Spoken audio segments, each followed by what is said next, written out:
अहिंसा के अवतार शासक नायक प्रभु महावीर स्वामी की पावन पवित्र चरण कमलों में कोटि कोटि वंदन नमन।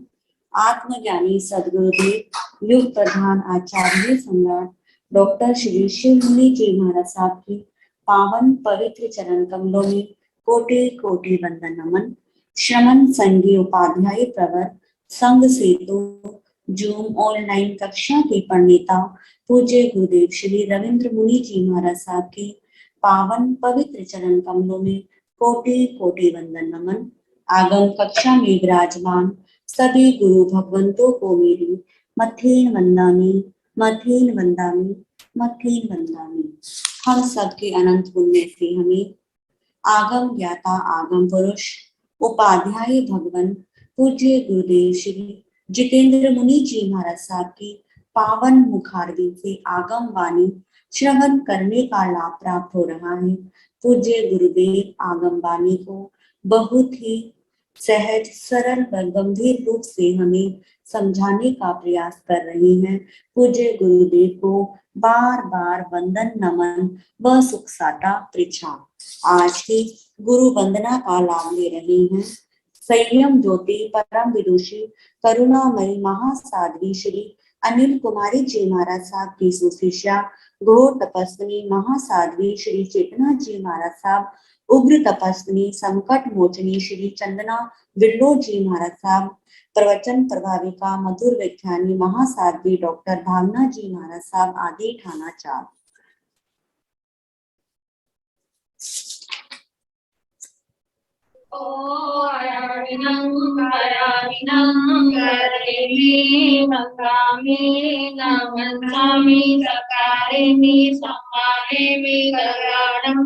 मंगलम देव्यं चेयं पचवासमिमकिडवन्दामि पीपूतो आयारिणं हरेमि वदामि लावन्सामि सत्कारेमि सम्मानेमि कल्याणं मंगलम देव्यं चेयं पचवासमिमकिडवन्दामि पीपूतो आयारिणं हयारिणं करेमि वन्दामि नमस्सामि सत्कारेमि सम्मानेमि कल्याणं मंगलं देव्यं चेयं वचगासामि मकिडवन्दामि।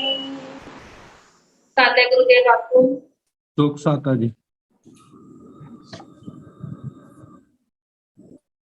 स्वाध्याय के साथ साथ तप श्रृंखला में गुरु भगवंतों के नाम इस प्रकार हैं। आज की तपस्या तप चक्रेश्वरी तप सिद्धेश्वरी महासाध्वी श्री विभा श्री जी महाराज साहब की सुशिष्या महासाध्वी डॉक्टर आभा श्री जी महाराज साहब बेदा तप उपाध्याय प्रवर अनुयोग प्रवर्तक पूज्य गुरुदेव श्री कन्हैया लाल जी महाराज साहब कमल के शिष्य तपो केसरी श्री संजय मुनि जी महाराज साहब उपवास महासाध्वी श्री जगदीशमती जी महाराज साहब की सुशिष्या दिव्य साधिका उप प्रवर्तनी महासाध्वी श्री रमेश कुमारी जी महाराज साहब उपवास प्रवचन भास्कर महासाध्वी श्री संतोष कुमारी जी महाराज साहब उपवास तरुण तपस्वी महान साध्वी श्री क्षमा जी महाराज साहब उपवास नेपाल गौरव डॉक्टर पूजा ज्योति जी महाराज साहब की सुशिष्या साध्वी पूनम जी महाराज साहब उपवास साध्वी महासाध्वी श्री करुणा जी महाराज साहब उपवास आगम रसिका महासाध्वी श्री दीक्षा जी महाराज साहब की सुशिष्या महासाध्वी श्री जया ज्योति जी महाराज साहब उपवास दिव्य साधिका जी शासन प्रभाविका महासाध्वी श्री रश्मि जी महाराज साहब की सुशिष्या महासाध्वी डॉक्टर शिव प्रज्ञा जी महाराज साहब उपवास सभी तपस्वी गुरु भगवंतों को तप की बार बार अनुमोदना व सुख साता परीक्षा। अब मैं पूज्य गुरुदेव के पावन चरण कमलों में विनती करती हूँ, आप हमें आगम वाणी का दान देकर कृतार्थ करें। मथेन वंदामि मथेन वंदामि।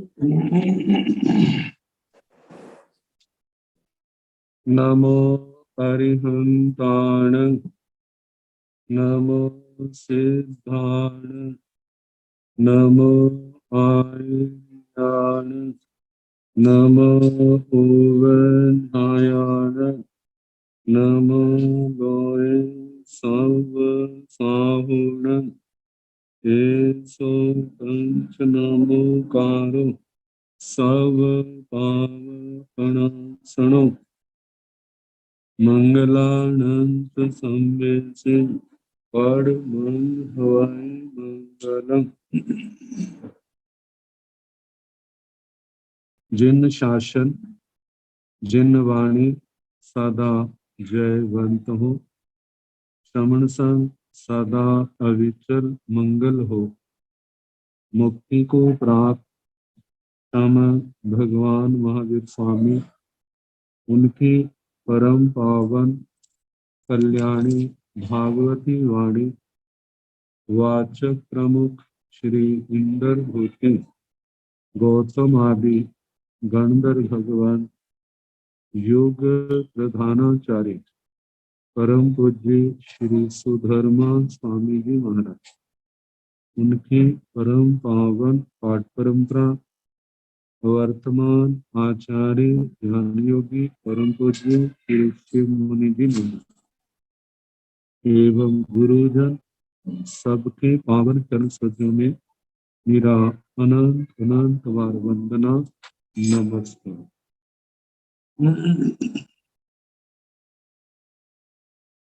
आगम परिषद में विराजमान वरिष्ठ मुनिराज, अन्य मुनिवृंद, परम आदरणीय भगवती स्वरूपा महासाध्वियां, श्री आचार्य सूत्र की वाचना प्रारंभ है। कल प्रथम अध्ययन का समापन हुआ। प्रथम स्कंद का प्रथम अध्ययन शस्त्र प्रज्ञा। शस्त्र क्या है? शस्त्र का स्वरूप और शस्त्र का प्रयोग करने वाले संसार के जीव। जब शस्त्र का प्रयोग करते हैं तो कैसे कर्मों का बंध होता है और उस कर्म बंध के कारण इन छह काया के जीवों के अंदर इस आत्मा को भ्रमण करना पड़ता है और अपने कर्म के अनुसार नाना प्रकार के कर्मों की जो परिणतियां हैं, परिणाम फल हैं, उनको भोगना पड़ता है। और ये जो छह काया के जीव हैं, देखा जाए तो ये सारे का सारा लोक का विषय, लोक में भ्रमण करने वाले। अब इस संसार के ऊपर कैसे विजय पाई जाए, तो इसके बाद दूसरा अध्ययन लोक विजय है। वैसे तो विजय का रास्ता प्रथम अध्ययन में ही बता दिया गया है। इन छह काया के जीवों को जो अभय दान देता है, इनके बद्ध को कर्म बंध का जो कर्म बंध का जो कारण बनता है, इनका बद्ध जो कर्म बंध का कारण है, और इस कर्म बद्ध को कर्म बंधन का कारण समझ करके जो प्रज्ञा से छह काया के जीवों की हिंसा का परित्याग कर देता है। ज्ञ प्रज्ञा से जाना, प्रत्याख्यान प्रज्ञा से परित्याग कर दिया। ऐसी आत्मा को, ऐसे साधु साध्वी श्रवण श्रमणी निर्ग्रंथ निर्ग्रंथी को परिज्ञात कर्म मुनि कहा। और जो परिज्ञात कर्म मुनि है, वह संयम तप की आराधना के कारण जन्म जन्म के बंधे हुए कर्मों को काट करके इस संसार को पार कर जाता है, इस लोक के ऊपर विजय पा लेता है। तो इसी बात को लेकर के अब दूसरा अध्ययन है लोक विजय। तो लोक और के जो दो शब्द हैं, पहले लोक शब्द को लें, इसके दो भेद हो जाते हैं, द्रव्य और भाव। द्रव्य लोक तो ये 14 राज्य प्रमाण जो 3 हिस्सों में बंटा हुआ है, अधोलोक, मध्य लोक और ऊर्ध्व लोक। और ये तीनों लोक भी आगे चल करके कितने हिस्सों में बंटे। अधोलोक को देखें तो नरकों के अनुसार 7 भाग हो जाते, जिनमें नरक पृथ्वियां हैं। नरक पृथ्वियों के आधार घनोदरी, घनवात, तनुवात और अवकाशांतर, ये सारे अधोलोक का ही तो हिस्सा है। मध्य लोक में असंख्यात समुद्र है। जम्बू द्वीप से लेकर के स्वयंभू रमण द्वीप तक, लवण समुद्र से लेकर के स्वयंभू रमणोद समुद्र तक, प्रथम जम्बू द्वीप चंद्र के आकार का, पूरी के आकार का, बाकी जितने भी द्वीप समुद्र हैं वे सारे के सारे चक्रवाल विष्कंभ के अनुसार सारे चक्राकार हैं। पूर्व के द्वीप समुद्र के चारों ओर फैले हुए, और उसका अगला द्वीप समुद्र जो है वो उसके चारों ओर फैला है, और प्रत्येक जो है उनका चक्रवाल विष्कंभ पूर्व से 2-2 गुना बढ़ता जाता है। और इसके ऊपर देखें तो वहां पर ज्योतिषियों का लोक है, वह भी मध्य लोक में आ जाता है। ऊर्ध्व लोक में प्रथम देवलोक, दूसरा देवलोक से लेकर के 5 उत्तर विमान, और उसके बाद सिद्ध शिला और लोकांत तक, ये सारा का सारा नीचे से लेकर के ऊपर तक 14 राज्य प्रमाण है। एक राज्य प्रमाण में जिसमें बताया कि असंख्यात कोटा कोटि योजन समा जाते। अब ये लोक जो है नीचे से ऊपर तो 14 राज्य प्रमाण है, और नीचे जो सबसे नीचे व्यास है वह 7 राज्यों से कुछ ज्यादा है, क्योंकि 7वें पृथ्वी का जो व्यास है वह 7 राज्य प्रमाण है, और उसके नीचे 20,000 योजन मोटाई वाला नोरदी, असंख्यात 1000 योजन मोटाई वाला धनवा, असंख्यात 1000 योजन मोटाई वाला तनुवात, फिर उसके बाद असंख्यात 1000 योजन वाला अवकाशांतर। फिर आगे जाकर के आलोक प्रारंभ होता है नीचे, तो ये सारा गोलाकार ही बनता है। तो नीचे से लेकर के ऊपर जो इसका व्यास है कम होता जाता है। जैसे 7वीं पृथ्वी 7 राज्यों प्रमाण, छठी 6, 5वीं 5, चौथी 4, तीसरी 3, दूसरी 2, पहली 1 राज्य प्रमाण। तो जहां पर जो लोक का व्यास है कि 1 राज्य प्रमाण रह जाता है, फिर उसके बाद व्यास बढ़ते बढ़ते 5वें देवलोक तक 5 राज्य प्रमाण हो जाता है। फिर उसके बाद घटते घटते लोकांत तक 1 राज्य प्रमाण इस लोक का व्यास रहता है। व्यास एक किनारे से लेकर दूसरा किनारा, पूर्व से पश्चिम का, उत्तर से दक्षिण का किनारा जो है, इनकी आपस की दूरी जो है वो व्यास कही जाती है, और 3 गुना से ज्यादा उसकी परिधि परिधि घेरा है। तो इस प्रकार ये तो द्रव्य लोक है जो 14 राज्य प्रमाण। आगे भाव लोक, भावलोक में कषाय, क्रोध, मान, माया, लोभ आते हैं, राग द्वेष आते हैं और इंद्रियों के विषय आते हैं। इंद्रियों के विषय कषायों का कारण बनते हैं और कषायों के विषय जो है वे इंद्रियों के विषयों की आसक्ति का कारण बनते।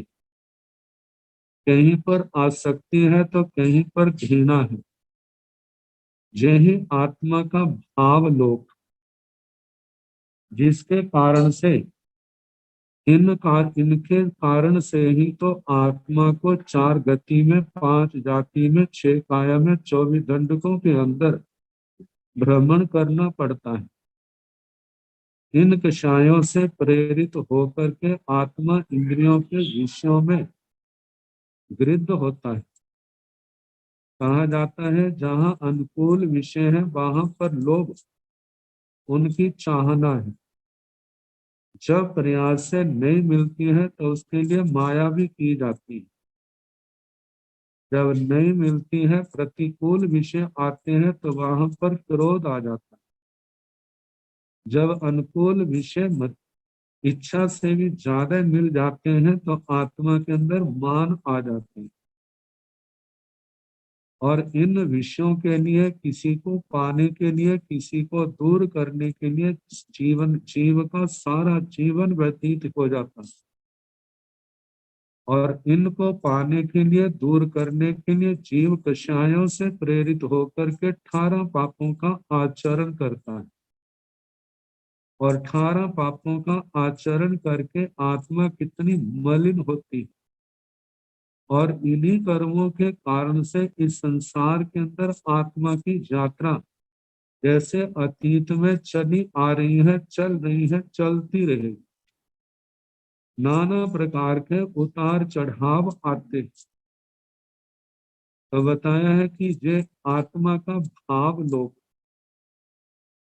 इसके आगे कहा है कि भावलोक में 6 भावों का भी वर्णन आता है। 6 भावों में औदैहिक, क्षायोक्षमिक, औपशमिक, क्षायिक और पारिणामिक, ये 6 भाव।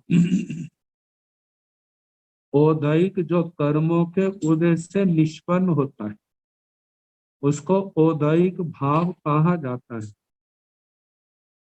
जैसे हमारे को मनुष्य जन्म मिला है, नारकियों को नारकी जन्म मिला है।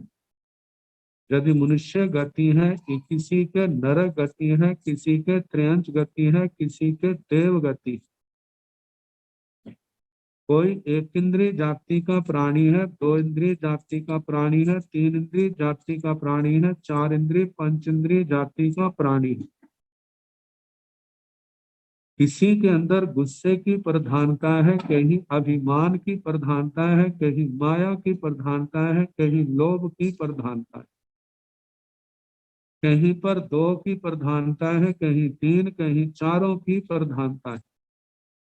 कहीं मिथ्यात्व का उदय है, कहीं अनंतानुबंधी कषाय उदय है, कहीं पर अप्रत्याख्यानावरण के, कहीं पर प्रत्याख्यानावरण के, कहीं पर संज्वलन के। हास्य, रति, रति, भय, शोक, जुगुप्सा, स्त्रीवेद, पुरुषवेद, नपुंसक वेद आदि। ज्ञानावरणी कर्म के कारण से आत्मा में अज्ञानता का आवरण बढ़ता है। दर्शनावरणी के कारण से वो दर्शन के दोष आते हैं। साता असाता वेदने के उदय से जीव को साता असाता की प्राप्ति होती है। आयु कर्म के उदय से भव में आयु की प्राप्ति होती है। नाम कर्म के उदय से नाना प्रकार की पर्यायों की प्राप्ति होती है। गोत्र कर्म के उदय से नाना प्रकार के ऊंच नीच गोत्रों का सामना करना पड़ता है। अंतराय कर्म के कारण से आत्मा के जीवन में जब ये उदय में आता है तो अनेक प्रकार की विघ्न बाधाएं आती हैं। तो कहा जाता है जो कर्मों के उदय से जो आत्मा की प्रियाएं अवस्थाएं निष्पन्न होती हैं ये उदय निष्पन्न औदैहिक भाव से संबंधित है। और जो क्षयोक्षमिक भाव है, जहां पर कुछ कर्म का क्षय भी है, उदय भी है और कर्म शांत भी है, जहां पर जे भाव पाए जाते हैं वहां पर क्षयोक्षमिक भाव है। जैसे आत्मा के अंदर ज्ञान है, मति ज्ञान, शुद्ध ज्ञान, अवधि ज्ञान, मनप्रव ज्ञान, मति अज्ञान, शुद्ध अज्ञान, विभंग ज्ञान, चक्षु दर्शन, अचक्षु दर्शन, अवधि दर्शन, ये क्षयोक्षमिक भाव है। आत्मा के अंदर जो देश वृत्ति आती है, सम्यक्त्व आती है, देश विरति आती है।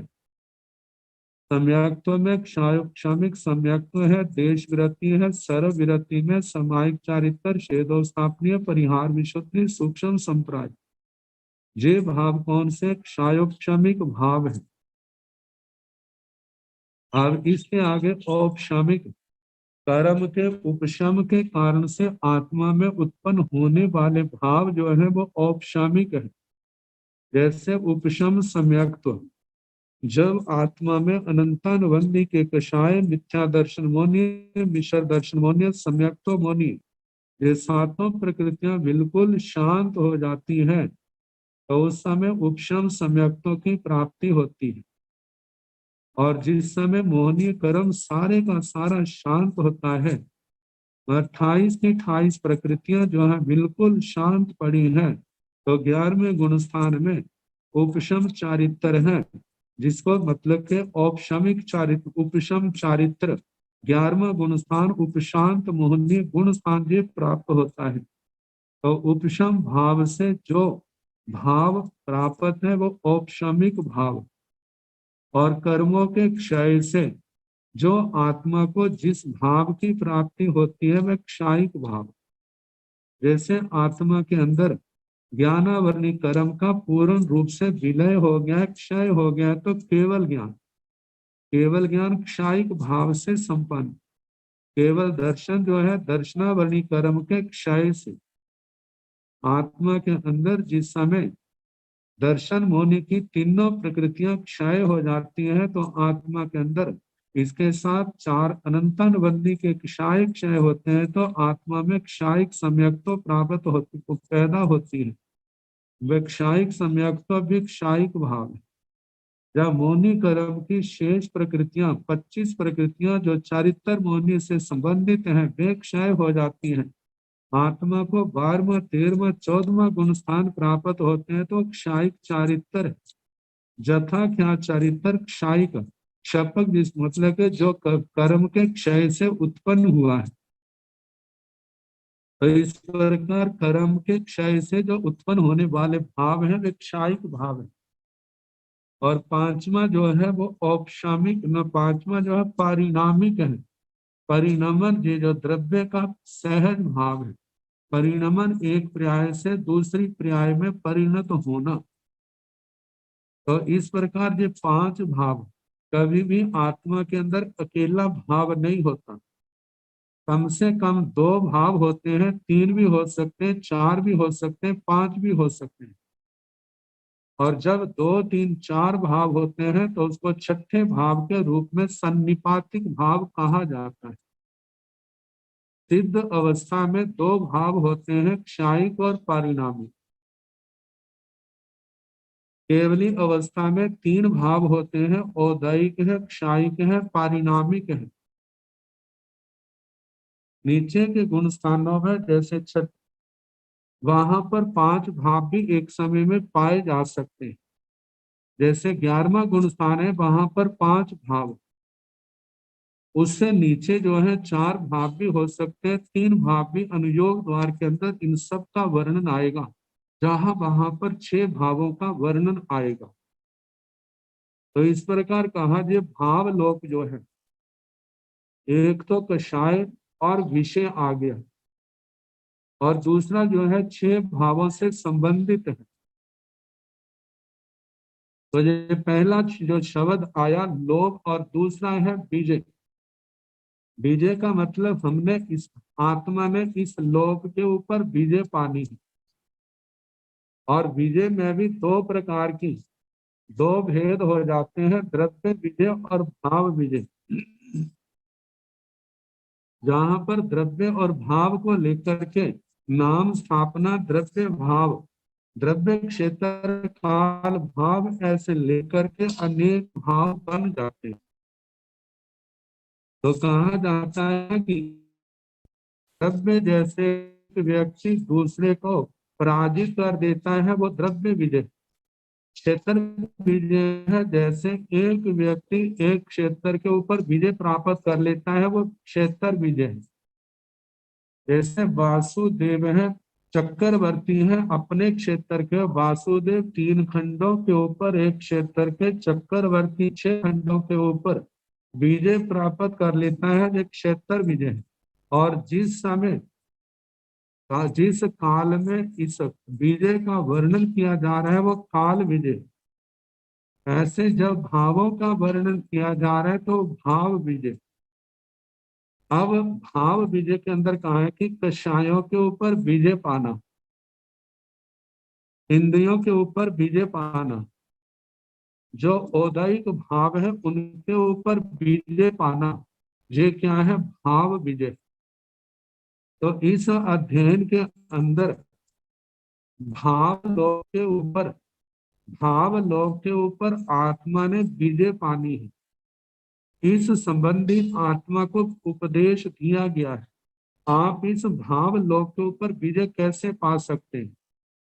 कहते द्रव्य विजय का महत्व नहीं है, वो शाश्वत नहीं है, वे कर्म बंध का कारण है। लेकिन भाव विजय जो है, यदि इसके ऊपर आप विजय पाते हैं तो आप इस संसार सागर को पार कर सकते हैं। चारों गतियों को पार करके आप सिद्ध गति के अधिकारी हो सकते हैं। अब इनके संबंध में ही कल जो पहला सूत्र का एक अंश बताया था,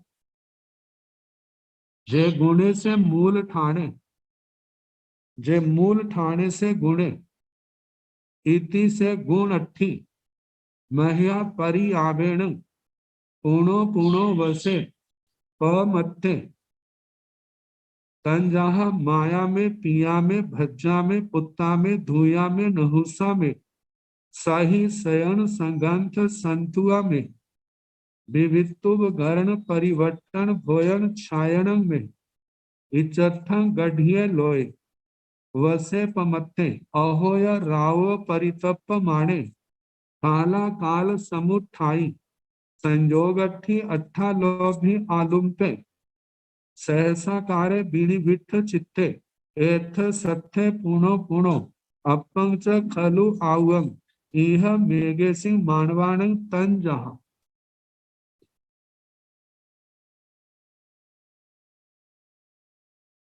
पहले शब्द है जे गुणे से मूल ठाणे, जे मूल ठाणे से गुणे।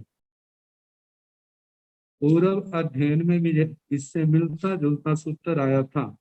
जे गुणे से आवट्टे, जे आवट्टे से गुणे। जो गुण है वो आवर्त है, जो आवर्त है वह गुण है। अब गुण के संबंध में कहा था, गुण क्या चीज है? गुण जो है वे शब्द रूप गंध रस स्पर्श 5 इंद्रियों के विषय। इन 5 इंद्रियों के विषयों में प्रवृत्ति, इन 5 विषयों के 5 इंद्रियों के विषयों में जो आसक्ति है वही क्या है? आवर्त है, संसार परिभ्रमण। अब कहा है कि वह आवर्त संसार परिभ्रमण कहा था, जहां पर कहा जा रहा है जे गुण है, जे गुणे से मूल ठाणे, जे मूल ठाणे से गुणे। जहां पर कहा है जो गुण है जे मूल स्थान है। मूल स्थान का मतलब जे संसार का मूल कारण है, संसार परिभ्रमण का मूल कारण है।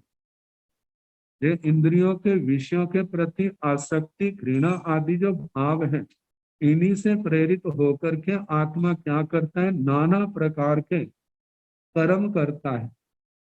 और उत्तराधीन सूत्र के 32वें अध्ययन में 111 गाथाओं के अंदर इन्हीं का ही तो विस्तार से वर्णन किया है।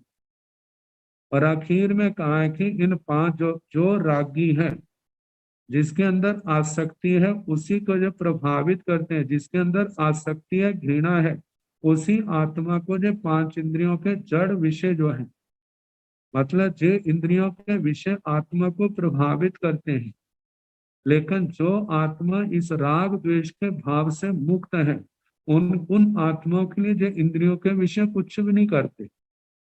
और यदि देखा जाए जो आत्मा राग द्वेष से ऊपर जितना उठता है, उनके लिए जो निर्जरा के कारण बन जाते हैं।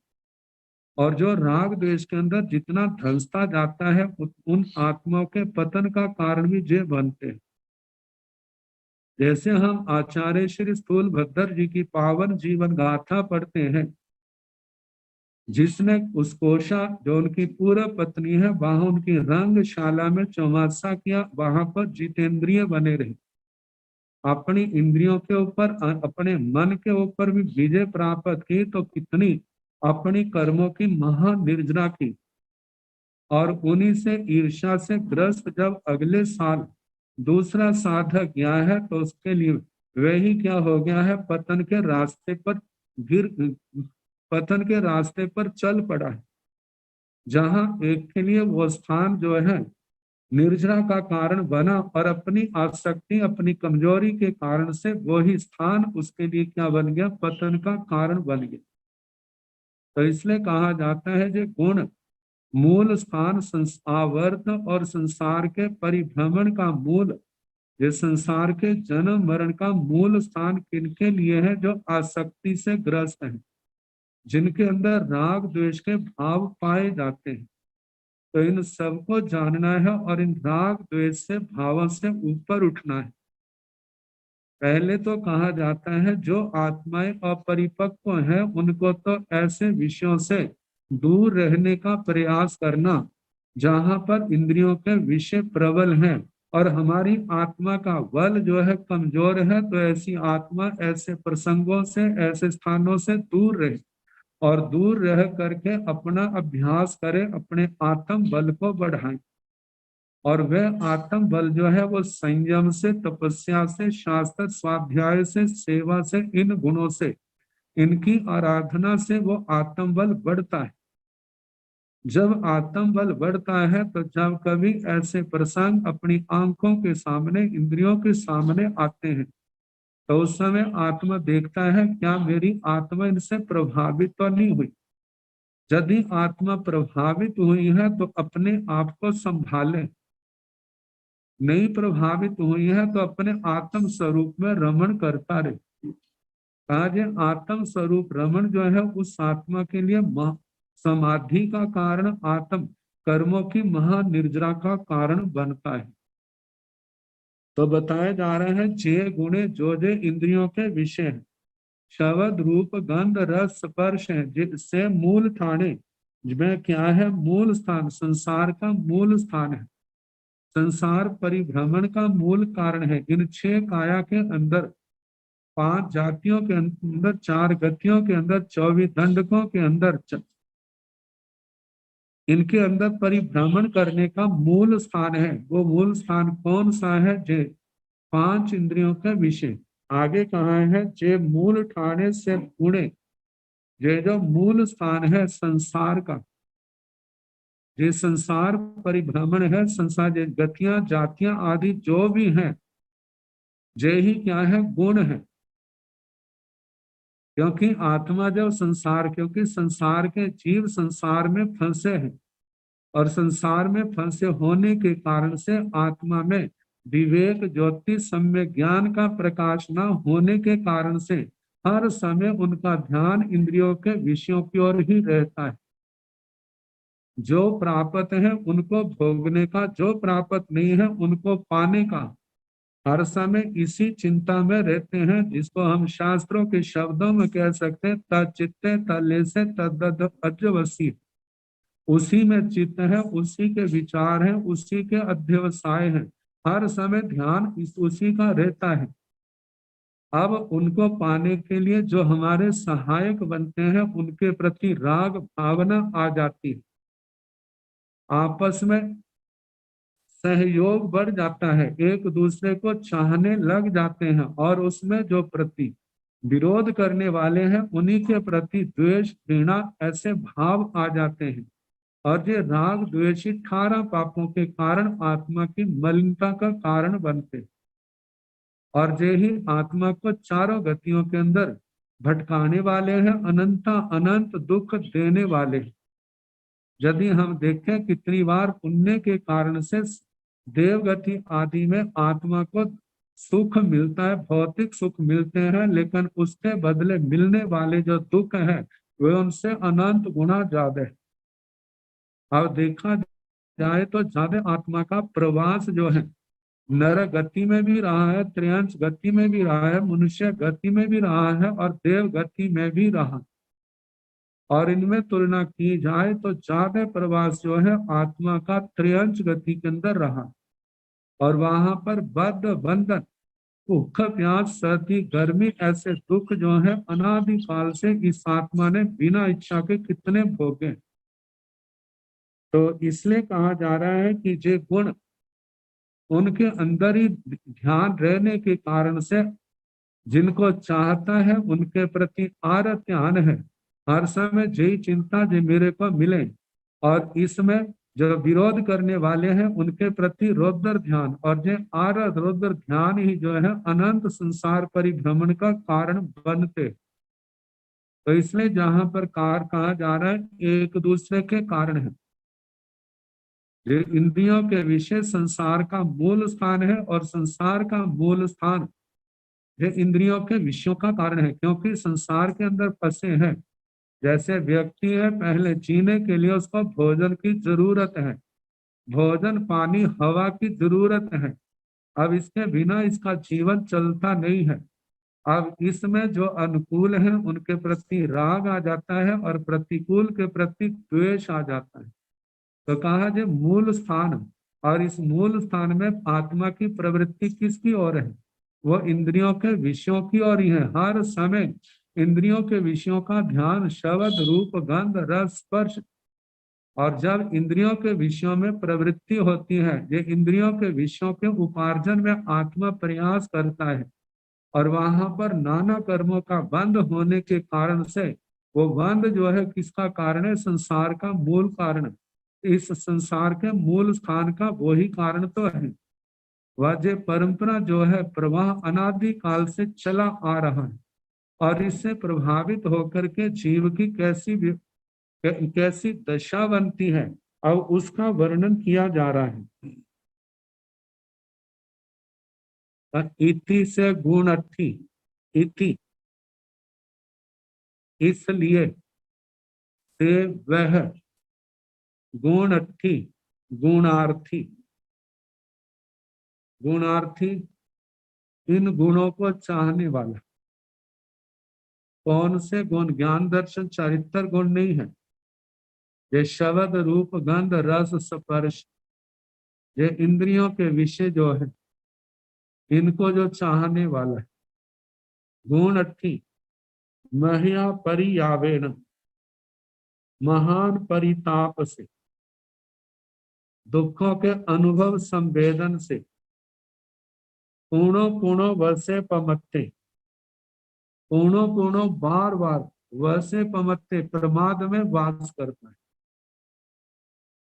प्रमत्त होकर के वास करता है। पमत्ते प्रमत्त, वसे वसता है किसमें? इन्हीं इंद्रियों के विषय में, विषयों में, और संसार के जो मूल जो कहा कि जे गुणे से मूल ठाने, जे मूल ठाने से गुणे, इन्हीं सूत्र के भावों के अंदर आत्मा वास करता है।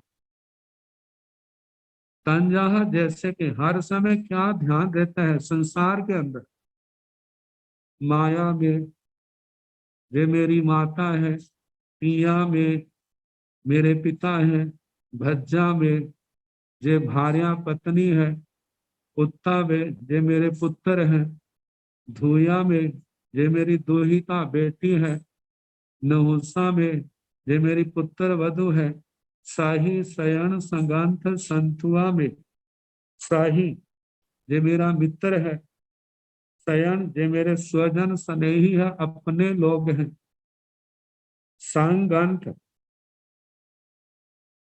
मित्र का मित्र, मेरे रिश्तेदार हैं, रिश्तेदारों के रिश्तेदार हैं, संगंत संतुआ में संत हुआ मेरे परिचित हैं, बार बार मिलने वाले हैं। बार बार मिलने के कारण से, एक दूसरे का सहयोगी होने के कारण से आपस में लगाव हो जाता है, स्नेह बढ़ जाता है। तो कहा इस प्रकार ये मेरे मित्र है, मेरे स्वजन है, मेरे रिश्तेदार हैं, मेरे रिश्तेदारों के रिश्तेदार हैं, मेरे परिचित हैं। ऐसे विविध विवित्तुव गण परिवर्तन भोजन छायण में, विवित्तुव गण परिवहन, विवित्तुव विविक्त अलग अलग, उपकरण उपकरण नाना प्रकार के। वो उपकरण जो है घर का सामान, व्यापार का सामान, जितना भी है वाहन आदि कितने उपकरण है। तो उपकरण परिवर्तन भोजन छायण में कहा जाता है भोजन खाद्य सामग्री एवं बस्तर आदि जे मेरे हैं। विविध अलग अलग उपकरण जितनी संसार की वस्तुएं हैं, परिवर्तन परिवर्तन जो पहनने आदि के काम आ जाते हैं, जैसे वस्त्र आदि हैं। परिवर्तन आगे, परिवर्तन मतलब सारी उपयोग की वस्तुएं हैं। भोजन भोजन छायण में, छायण आच्छादन बस्तर आदि हैं जिसका मेरे हैं। इच्छथं इस प्रकार गढ़िए लोय वसे पमत्ते। इच्छथं इस प्रकार ऐसे जे तो कुछ नाम दिए हैं। संसार में कभी किन्हीं की प्रधानता होती है, कभी किन्हीं वस्तुओं की प्रधानता होती है। अब उन वस्तुओं के अंदर वे आसक्त है। जैसे पुराने जमाने में बैलगाड़ियां आदि होती थी, रथ होते थे, हाथी होते थे, घोड़े होते थे। उस समय ऐसे वाहन थे, लेकिन अब इनके स्थान में साइकिल से लेकर के जहाज तक कितना कितना कितने साधन आ गए हैं। तो समय समय के अनुसार, इसमें परिस्थितियों के अनुसार परिवर्तन होता ही रहता है। तो कहा कि इच्छथं गढ़िए इस प्रकार इन संसाधनों में जो गृहीत है, इनसे जो बंधा हुआ है, जे मेरा जे मेरा जे मेरा, इस मेरेपन के कारण से वो उसके अंदर आसक्त है। अब उस मेरेपन के कारण से कोई उनकी प्रशंसा करता है तो बड़ी खुशी का अनुभव करता है, कोई उनकी निंदा करता है तो मायूस हो जाता है। इनमें लाभ होता है तो कितनी खुशी होती है, कोई चुराने का छीनने का प्रयास करता है तो कितना क्रोध गुस्सा आदि के विकार आते हैं। तो कहा जाता है इन्हीं भावों में लोय बसे पमत्ते। ये परमात्म हुआ जीव जो है इन भावों में, इसी आसक्ति में वैसे वास करता है। अहो या रावयो परितप माणे। अहो या रावयो, अहो मतलब दिन है, रावयो रात्रि है। दिन है रात है, इनमें परितप माणे, इन्हीं में संतप्त रहता हुआ। काला काल समुठाई, इनके लिए काल नहीं देखता, अकाल नहीं देखता। जब कभी ध्यान आता है तो एकदम इनके प्राप्त करने में, मतलब प्राप्त है तो उनकी रक्षा में ध्यान है, यदि प्राप्त नहीं है तो उनको प्राप्त करने के लिए समुठाई, अपनी ओर से सम्यक पूर्ण प्रयास करने वाला, उसके लिए उठने वाला, उसके लिए प्रयास करने वाला। ये संसारी जीव है संयोगार्थी, संयोगार्थी, जो अच्छे अनुकूल पदार्थ है, अनुकूल व्यक्ति है, उनका अनुकूल संयोग को चाहने वाला। अट्ठा लोभी, अर्थ का लोभी, क्योंकि समिता है, जो अर्थ ही तो है संसार की समस्त हमारी आवश्यकताओं को पूर्ण करने में सहयोगी है। और वो उन नित्य वाक्यों को अच्छी तरह जानता है। जहां पर अर्थ है उसका सब कुछ है, जिनके पास अर्थ नहीं है उनको कोई नहीं पूछता। तो कहा कि ऐसे अर्थ का जो लोभ भी है, हर समय अर्थ ही जिनके ध्यान में, दिमाग में घूमता रहता है। आलुम्पे सहसा कार्य विनिविठ चित्ते। आलुम्पे वह छीना झपटी भी करता है, सहसा कार्य एकदम बिना विचारे कार्य भी करता है। विनिविठ चित्ते, इन्हीं के अंदर उनका चित्त जो है विनिविष्ट है, जिसका मन इंद्रियों के विषयों में नाना प्रकार के जो संसार के प्रसंग है, पदार्थ है, उनके अंदर उसका मन लगा हुआ है, उसी के अंदर जैसे चिपका हुआ है। तो कहा जा रहा है कि एथ सत्य पूर्णो पूर्णो अपंच खलु आवंग इह मेघे सिंह मानवाण जहां। एथ सत्य, इन माता पिता आदि परिजनों में शब्द आदि विषयों में आसक्त बना व्यक्ति सत्य पूर्णो पूर्ण मतलब के बार बार छह काया के जीवों की शस्त्र से छह काया के जीवों की हिंसा करता है। एथ सत्य पुनो पुनो मतलब के एथ इस छह काया के जीवों में पुनो पुनो बार बार सत्य मतलब शस्त्र का प्रयोग करता है। कहाँ करता है? इन छह काया के जीवों में।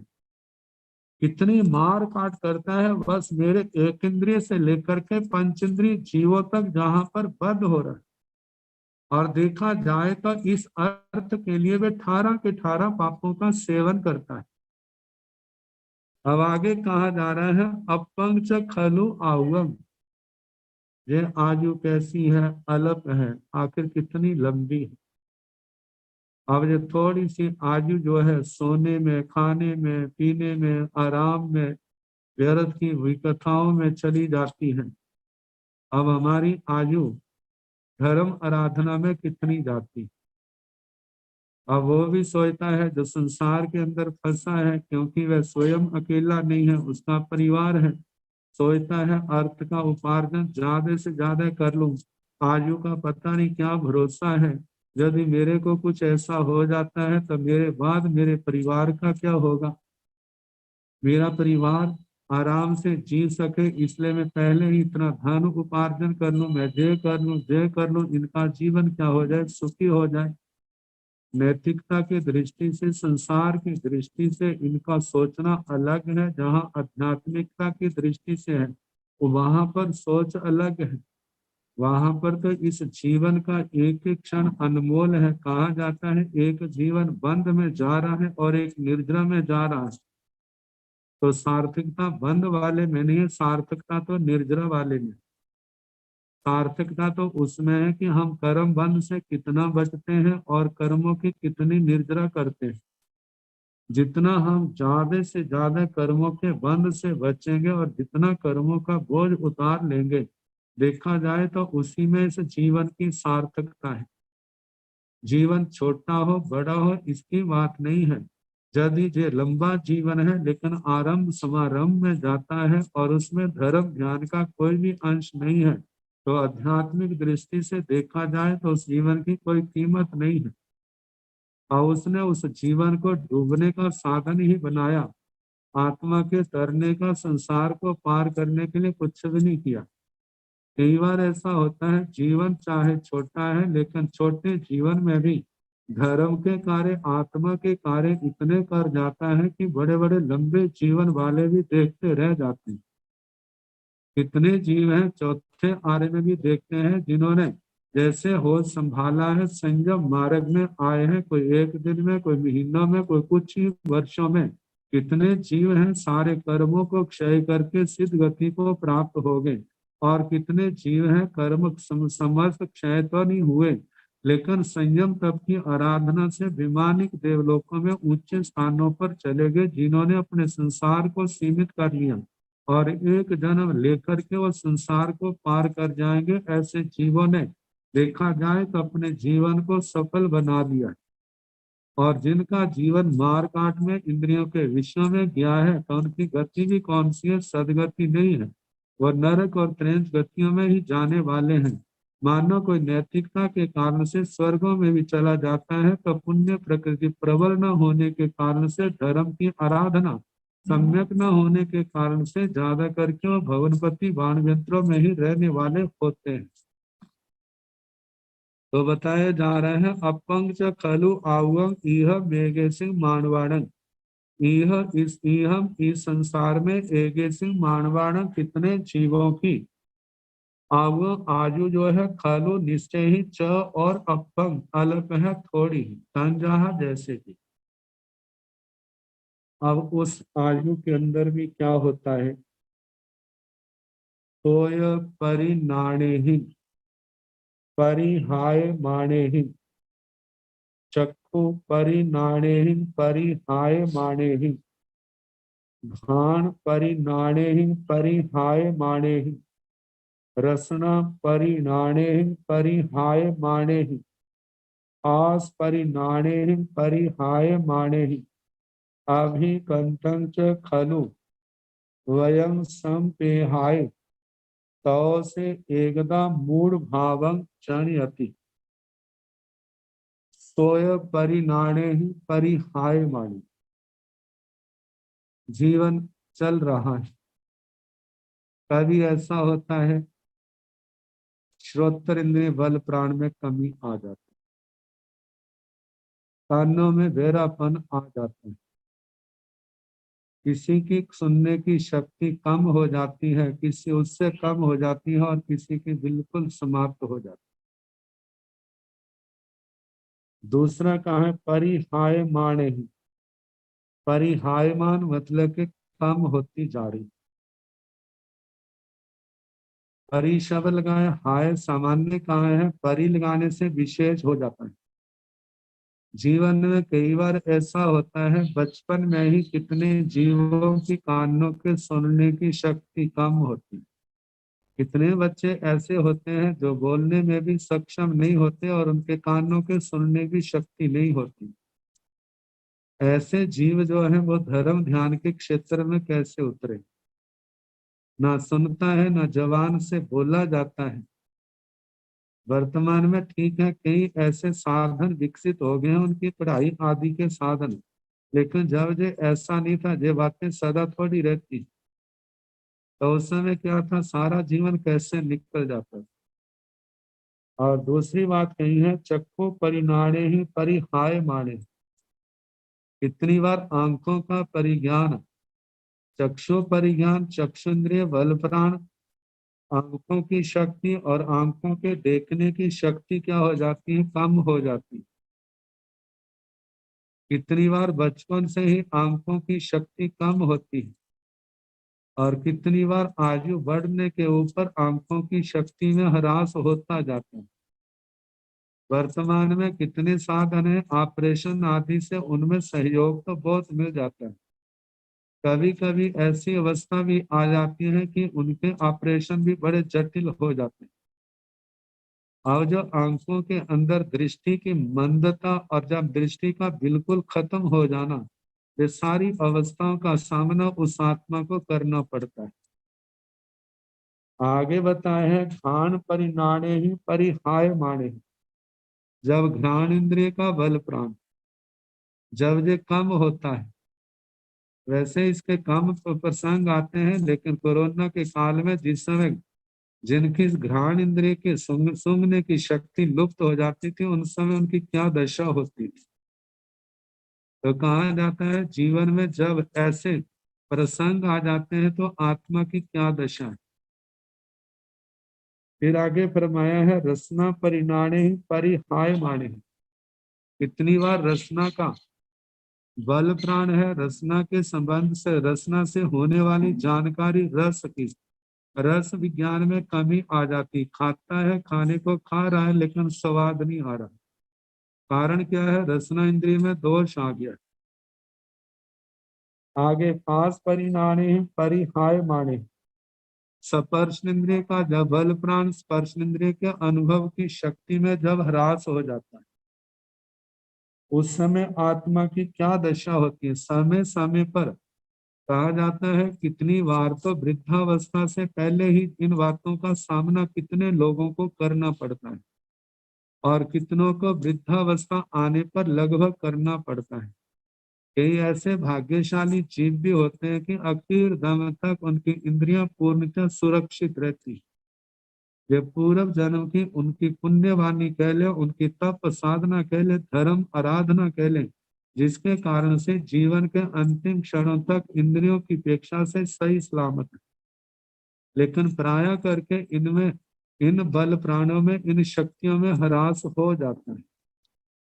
तो कहा जाता है जब ह्रास होता है उस समय कितनी मायूसी होती है।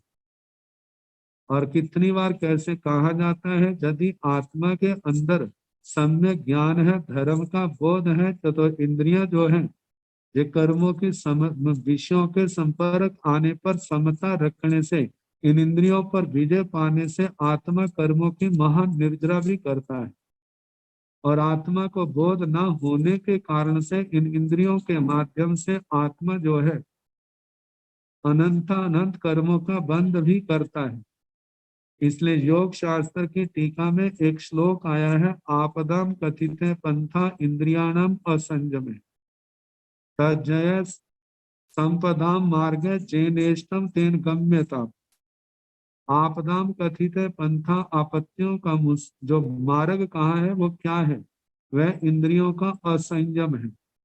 तज्जय संपदाम मार्ग, इंद्रियों को जीतना जो है वो संपत्तियों का मार्ग है। अब कहा है जो तुम्हारी इच्छा है किस ओर जाना है, मुसीबत की ओर जाना है या संपत्ति, मतलब कि इसको हम ऐसा कह सकते हैं कि असमाधि की ओर जाना है या समाधि की ओर जाना है। यदि असमाधि का रास्ता है तो वो असंयम है, समाधि का रास्ता है वो इंद्रियों का संयम है। तो कहा जाता है जो इंद्रियां जो जो बहिर्भिमुख हैं, जिनकी वृत्ति संसार में है, उनके लिए बंध का कारण बनती है। जो अंतर्मुखी आत्माएं हैं वो इन इंद्रियों का सदुपयोग करके वो कर्मों का संबर और निर्जरा की आराधना करके अपने अपने मार्ग को प्रशस्त करते हैं, संसार से तरने के अधिकारी बन जाते हैं। तो बताया जा रहा है कि अभिकंतं च खलु वयं संपेहा, इस अव्ययं, वयं का मतलब आयु, इस जीवन को अभिकंतं अभिक्रांत, मतलब इनके द्वारा आक्रांत हो गया। किनके द्वारा, मतलब इंद्रियों के विज्ञान की हीनता के कारण। जिस समय आत्मा के अंदर वृद्धावस्था आती है, कानों से सुनने में कमी आ जाती है, आंखों से देखने में कमी आ जाती है, ऐसे घ्राण इंद्रिय, रसना इंद्रिय, स्पर्शन इंद्रिय और इसके साथ साथ कितने रोग जो है इस आत्मा को घेर लेते हैं। अभिकंतम अभिक्रांत, उसके ऊपर धावा बोलते हैं। और उस जिस समय वो धावा बोलते हैं तो उस समय आत्मा की क्या स्थिति हो जाती है। तो उसी को लेकर के कहा है कि उनको संपेहाय, इन मजबूरियों को, इन रोगों को, इंद्रियों की शक्ति की हीनता को संपेहाय देख करके तो कहा जाता है तौ से एकदा मूढ़ भावं जनयति। तो तदनंतर से उस आत्मा के एकदा एक बार मूढ़ भावं जनयति, मूढ़ भाव पैदा होता है। वह व्यक्ति मूढ़ भाव को प्राप्त हो जाता है। करूं तो क्या करूं, कहाँ जाऊं, क्या करूं। जिन आत्माओं ने धर्म ध्यान किया होता है, संयम तप नियम व्रत पाले होते हैं, उन आत्माओं को फिर भी हौसला रहता है, मैंने अपने जीवन को गवाया नहीं, मैंने जीवन में ऐसी करनी की हुई है। तपस्या के रूप में कहें, चाहे वो संयम के रूप में, तपस्या के रूप में, सेवा के रूप में, स्वाध्याय साधना के रूप में, कोई भी जो धर्म साधना की है तो उनको ये होता है मैंने जो संयम साधना धर्म आराधना की है, इसलिए मेरे को घबराने की जरूरत नहीं है। अब इस अवस्था में मैं अपने परिणामों को स्थिर रखूं, क्योंकि कहा जाता है सारी साधनाएं जीवन के हर क्षणों में सबके नहीं होती। कितने बचपन में कितनी साधनाएं बचपन में होती हैं, कितनी युवावस्था में होती हैं, कितनी वृद्धावस्था में। कहा जाता है जितना अच्छे ढंग से युवावस्था में नियम व्रतों को पालना साधना करना आसान है, वृद्धावस्था में वैसी साधनाएं तो आसान नहीं है, लेकिन परिणामों को आत्मा के अंदर विवेक है, समझ है, तो हम अपने परिणामों को निर्मल से निर्मलतम कर सकते हैं। प्राणी मात्र से क्षमा जांचना के द्वारा संयम के धर्म के परिणामों को उत्तरोत्तर हम श्रेष्ठ कर सकते हैं। धर्म की भावनाओं के द्वारा अपने संस्कारों को हम प्रबल कर सकते हैं और क्षमा जांचना के द्वारा हम पूर्व के बंधे हुए कर्मों को हम ढीला बना सकते हैं। तो कहा जाता है जो वृद्धावस्था के जो क्षण है, जो आराम के क्षण जो है, संसार के काम तो नहीं होते, लेकिन जो चिंतन किया जाए तो आत्मा कितना कुछ प्राप्त कर सकता है। अपनी साधना को अनुमोदना के द्वारा मतलब कि उनको मजबूत बना सकता है, औरों की अनुमोदना करके अपनी कर्मों की महान निर्जरा कर सकता है। उनका प्रोत्साहन करके आप अपने जीवन को सफल बना रहे हैं। आप कितने भाग्यशाली हैं, हमारे अंदर भी ऐसी अवस्था होती तो हम भी करते, लेकिन क्या किया जाए, समय हमारा निकल गया, हम कर नहीं सकते। लेकिन अनुमोदना के द्वारा वो कितने कर्मों को काट लेता है। ये तो उनका है जिन्होंने अपने जीवन को सफल बनाया है, लेकिन जिन्होंने अपने जीवन को खाने में, पीने में, ऐशो आराम में, 18 पापों के सेवन में गवाया है। अब वो देखता है हमने इतना कुछ किया, जो अगले शास्त्रों की अगली पंक्तियों में सारे भाव खुलेंगे। उनको देख करके जब वो विपरीत परिस्थितियां आती हैं तो उसके अंदर मूढ़ता का भाव आ जाता है। कहते हैं, मैं तो अब ठगा गया हूँ, मेरे हाथ में कुछ भी नहीं रहा, मेरा मनुष्य जन्म खत्म हो गया। इन्हीं बातों को लेकर के दशमिकालिक सूत्र के अंदर वो गाथा जो 8वें अध्याय की है, जरा जावने पीड़ई बाही जावने बढ़ई जाव इंदिया ने हायंती ताव धम्मं समाये रे। जब तक वृद्धावस्था नहीं आती है, जब तक इस शरीर में व्याधि पैदा नहीं होती है, जब तक इंद्रियों के बल क्षीण नहीं होते हैं, तब तक धर्म आराधना कर लो। इनमें से एक भी आ गया तो धर्म आराधना जो है मुश्किल हो जाए। तो कहा जाता है कि जिन्होंने इस मनुष्य जन्म को केवल मेर तेर में, खाने पीने में, आरम स्मरम में, दुनिया के धंधों में लगा दिया, धर्म से दूर रहे, और जिस समय जीवन निकल जाता है, जो विपरीत परिस्थितियां आ जाती हैं, तो उनके अंदर मूढ़ता का भाव आ जाता है। और मूढ़ता का भाव क्या, कैसे आता है, क्या करता है, तो इसके संबंध में कल जैसे अवसर होगा सुनाने का प्रयास। नमो अरिहंताण, नमो सिद्धाण, नमो आर्याण, नमो उवधायाण, कुलोय संसाहुण, एसो पंच नमो पारो सब पावपणसणो, मंगलानंत संदेशी परम हवाई मंगलम, श्री मंगलम हरिहंता मंगलम, सिद्धा मंगलम, साहु मंगलम, केवली बनतो धम्मो मंगलम, चत्वारि लोकतुम हरिहंता लोकतुम, सिद्धा लोकतुम, साहु लोकतुम, केवली बनतो धम्मो लोकतुम, चत्वारि शरणं प्रव्रजामि, हरिहंते शरणं प्रव्रजामि, सिद्धि शरणं प्रव्रजामि, साहु शरणं प्रव्रजामि, केवली गुणतं धम्मं शरणं प्रव्रजामि। चार सुख करने, दुख करने, मंगल करने और शरण नहीं कोई, जो भव प्राणी आश्रय अक्षय अमृत। सबको यथा योग्य